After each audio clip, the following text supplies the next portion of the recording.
आइए मित्रों, आगे लक्ष्मण मूर्छा और राम के विलाप का क्रमशः अध्ययन करते हैं। अब अपलोक शोक सुत तोरा, असहाय निठुर कठोर उर मोरा।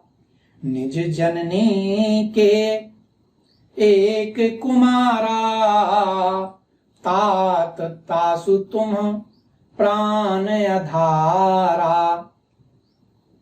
अब अपलोक शोक सुत तोरा, माने अब इस शोक को, अपयश को इस संसार में मुझे सहना पड़ेगा।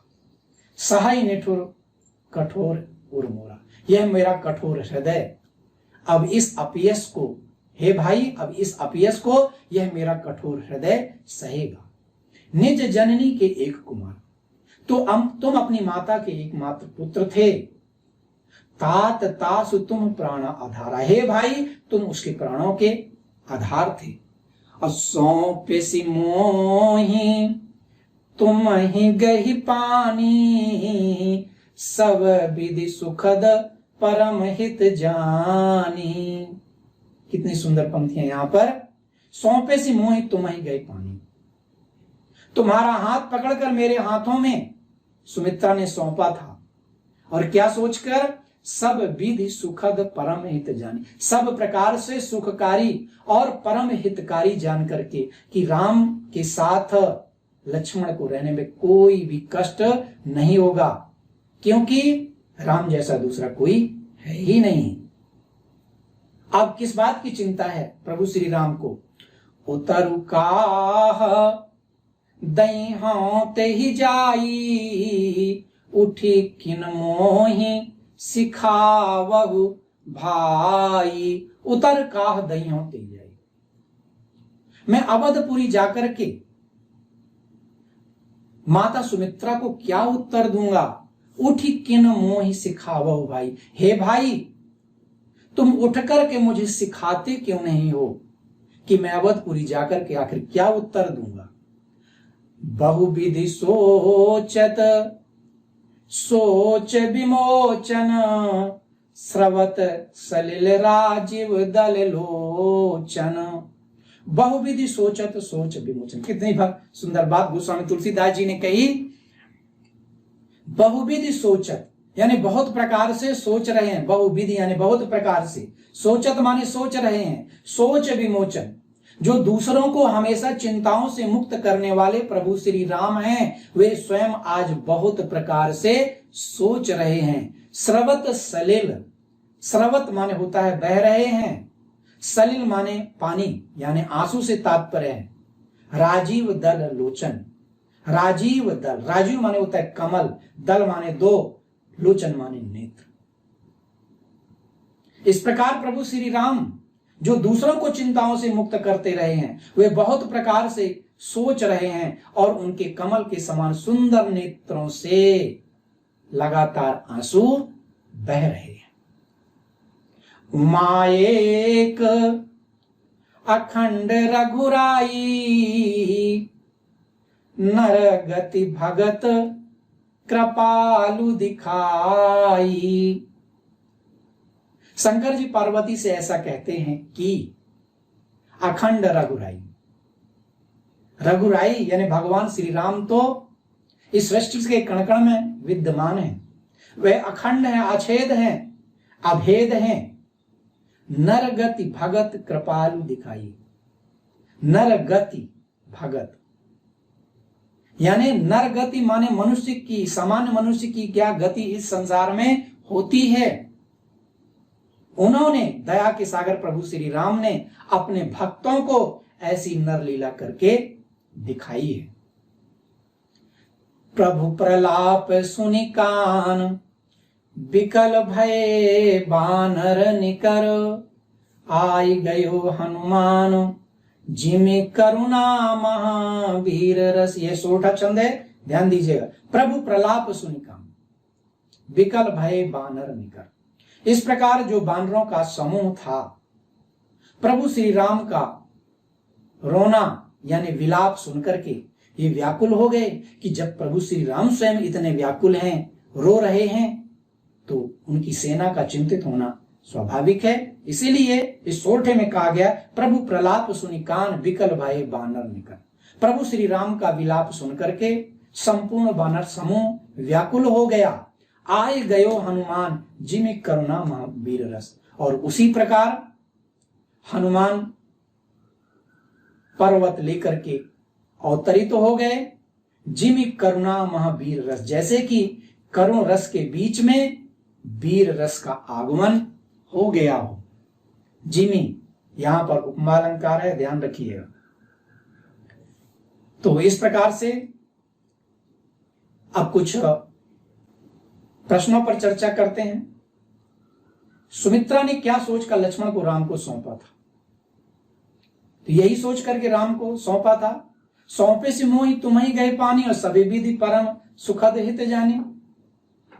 माने यह सुमित्रा ने यह सोच करके लक्ष्मण को राम को सौंपा था कि राम की शरण में रहने पर हर प्रकार से सुख ही सुख होगा, राम परम हितकारी हैं। और यही सोच करके सुमित्रा ने लक्ष्मण को राम को सौंपा था। अगला प्रश्न, प्रभु श्री राम को अब किस बात की चिंता है? तो वही कहा है चौपाई में, उतर का दई होते ही जाए। माने अयोध्या पहुंचने के बाद मैं माता सुमित्रा को क्या उत्तर दूंगा। ये ऐसा इसलिए कहा कि यदि लक्ष्मण को कुछ हो गया तो मैं अयोध्या पहुंचने पर सुमित्रा को आखिर क्या उत्तर दूंगा। शंकर जी ने पार्वती से क्या कहा?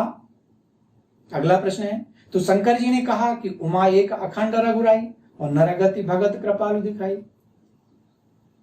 हे उमा पार्वती, रघुराई यानी भगवान श्री कृष्ण तो अखंड हैं, अछेद अभेद हैं। इस संसार में आकर सामान्य मानव की क्या स्थिति होती है, ऐसी नरलीला करके प्रभु श्री राम ने लोगों को दिखाया है। बानरों का समूह व्याकुल क्यों हो गया? तो बानरों के समूह को व्याकुल होने का मुख्य कारण यह था कि उन्होंने देखा कि प्रभु श्री राम भाई लक्ष्मण के दुख से व्यथित होकर के वे स्वयं प्रलाप कर रहे हैं। और अगला प्रश्न है, ऐसा क्यों कहा गया कि जिमि करुणा महावीर रस?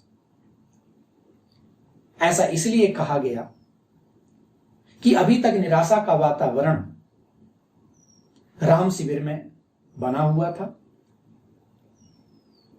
शक्ति लगने पर लक्ष्मण धरती पर लेटे हुए थे, सुबह होने पर क्या होगा पता नहीं। इस कारण से शोक की लहर व्याप्त थी। लेकिन जैसे ही हनुमान जी संजीवनी बूटी लेकर के आ गए तो एक उत्साह बानर सेना में जागृत हो गया कि अब औषधि से लक्ष्मण ठीक हो जाएंगे और फिर से हम दुगने उत्साह के साथ रावण और रावण की सेना से युद्ध कर सकेंगे। चलिए अब शिल्प सौंदर्य पर चर्चा करते हैं। तो यहां पर कोमल कांत शब्दावली से युक्त सरस और भावपूर्ण अवधि भाषा का प्रयोग किया गया।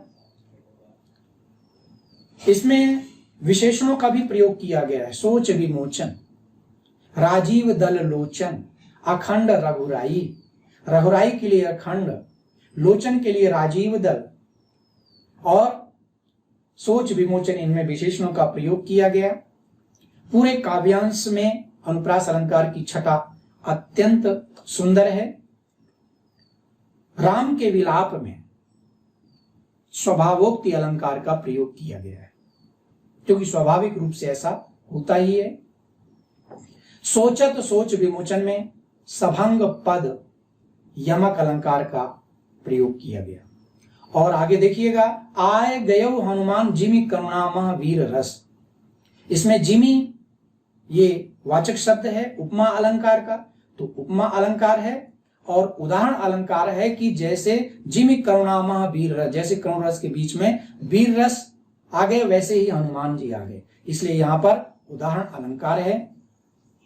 ऊपर की दो सोरठे को छोड़कर के ऊपर की पंक्तियों में ध्यान रखिएगा, करुण रस का प्रयोग किया गया है और जैसे ही सोरठे पर हम आते हैं तो उत्साह जागृत हो जाता है, तो यहां पर जो वीर रस का प्रयोग किया गया।